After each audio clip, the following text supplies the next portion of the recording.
Good morning. Today's Tai Chi tip is to practice at dawn, but with your focus on what will not dawn, with your focus on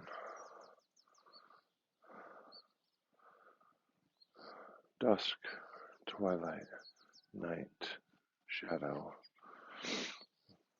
death, endings.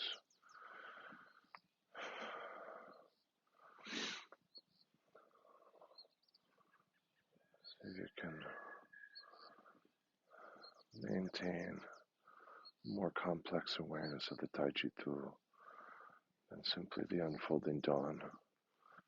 In my case, the dawn is to my back. I'm facing the west, like the Kunlun Pass and the realm of the immortals.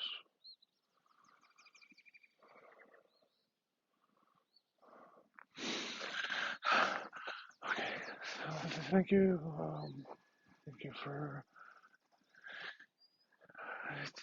for joining us. Okay, Mr. Zakiyad. I'm gonna sit with you now, Mr. Buddy, okay? Yeah. Okay. Thank you for your support. We're relying on donations now more than ever. Here are all the ways that you can help. Online reviews, sharing videos, commenting, subscribing also help.